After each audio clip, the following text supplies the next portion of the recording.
Okay, these are lat pull downs, okay? You want to find a straight bar like this.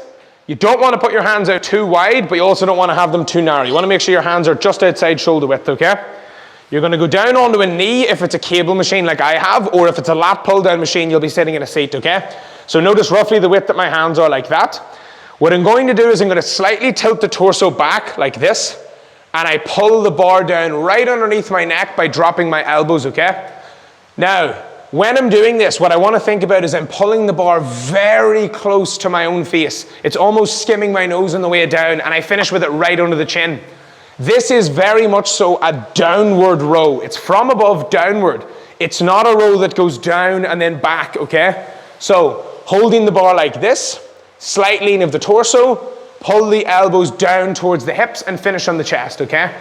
This bar should never go any lower than around here. If it goes down to here, you're doing it wrong, okay? Just like that. Now, one of the mistakes that people will make is the one I just mentioned.